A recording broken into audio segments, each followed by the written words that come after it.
Hey, what's up everybody? So let's talk about low back pain real quick. Low back pain is the most common thing. Everyone has it. We just accept it as we get older. So if you talk to anyone that is older, now we even see it in younger athletes, right? Everyone has some sort of low back tension, low back pain. You probably have tweaked your lower back in the gym, playing sports, or a lot of us, more people tweak the backs just in daily activities like picking up a sock, or picking up a case of water, right? Or if you've deadlifted or Olympic lift enough or back squatted, that low back injury probably happens all the time. So let's figure out where it's coming from, why it happens, and then how to fix it once and for all versus constantly living that hamster wheel, that cycle, never-ending cycle of tweaking your back, resting, taking days off of work, taking days off of working out, and then getting right back into it and then hurting yourself again. So the concept is most people believe that the core is responsible for keeping your back healthy. So keeping your back strong. Let's change the way we view movement, change our mindset just a little, open your minds up to this new concept of using the big muscles to reinforce your trunk, your lower back. Yes, the core is important. It's part of the puzzle. So if your core's not on, you're probably using lower back, hip flexor. It does make sense. But now let's figure out what the big muscles do for any type of movement you use for the body. So you're either in a rounded position, what they call a flex position, or extended position. Think of any exercise movement you do, any movements you do in life. You're either in this position, let's go, you're like on a mountain bike, you're swimming, what else do we do in the gym? Deadlifts, kettlebell swing, running, or you're in this arched position. I'm putting something on a shelf, lifting something heavy. I'm throwing my 3-year-old up in the air. I'm doing a strict press, a bench press, an Olympic lift.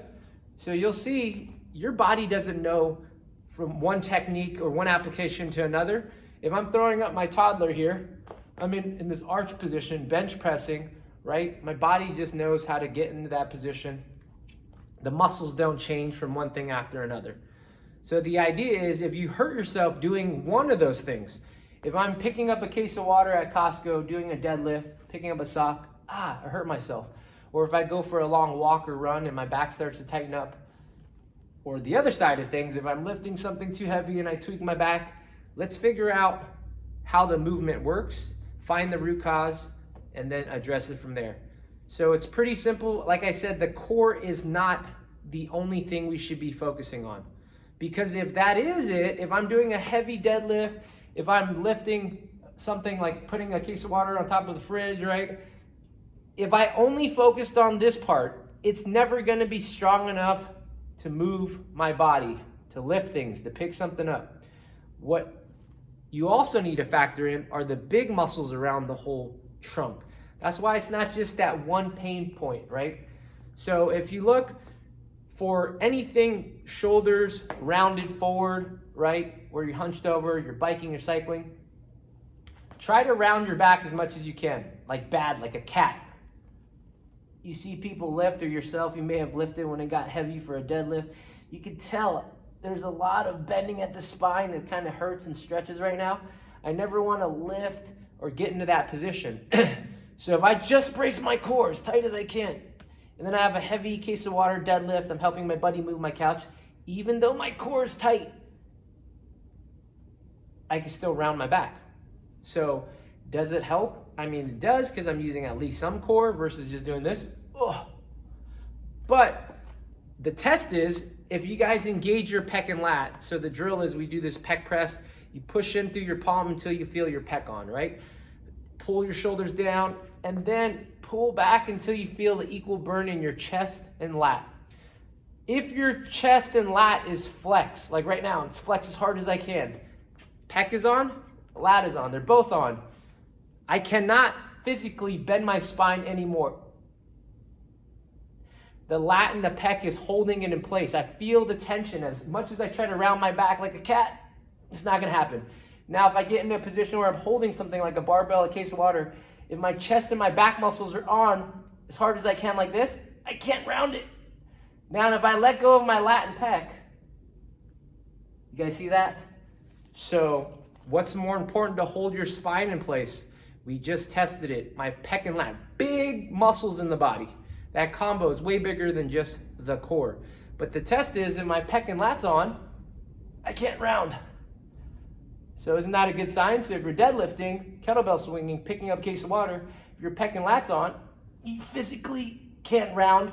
And if you do start to move, these muscles are still engaged. So that's the idea, is that don't just focus on here because people are like, oh, you need more core strength. So doing a bunch of plank sit-ups and all that other stuff is not gonna help you fix the problem at hand.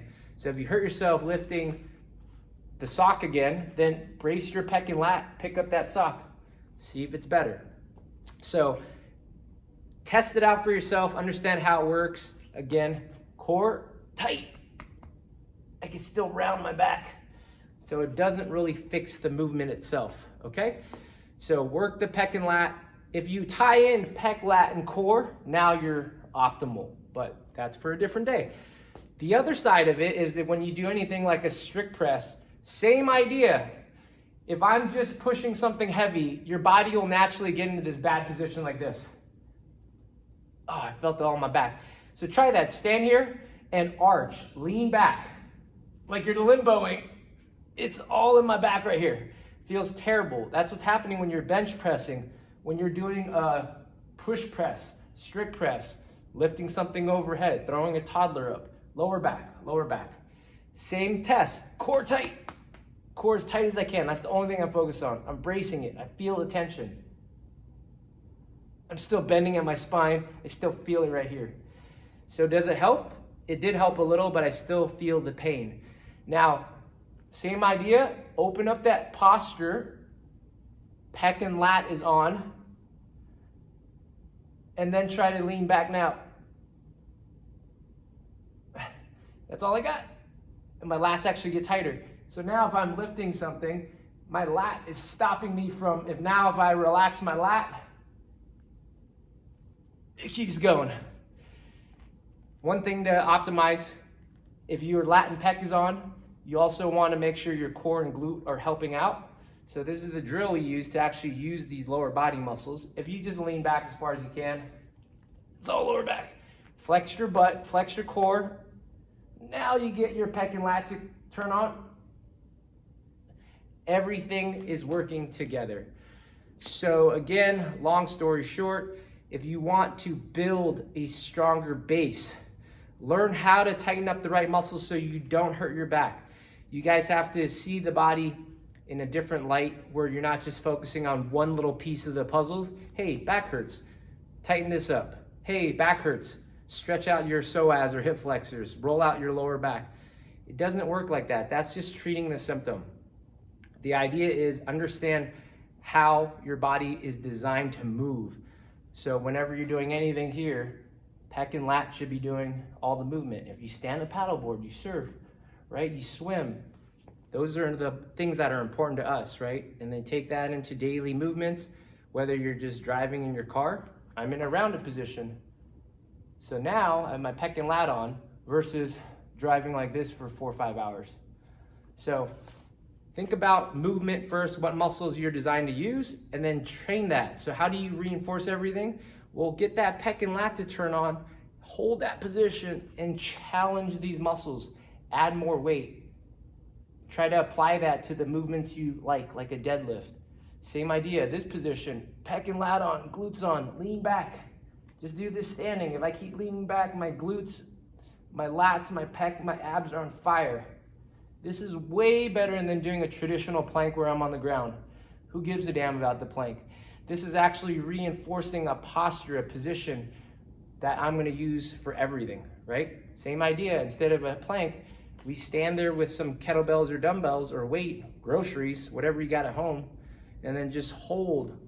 Pull your shoulders down with your pec and lat. See if you can round the back anymore.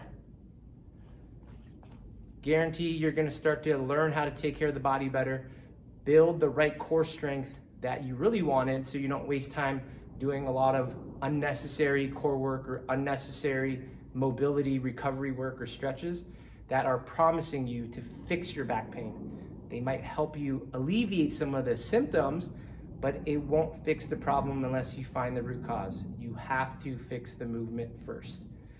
If you guys like the video, please subscribe, share this with someone that always complains about back pain. And then again, don't believe anyone. Don't believe me. Don't believe this video. Just try it out. See if it feels better.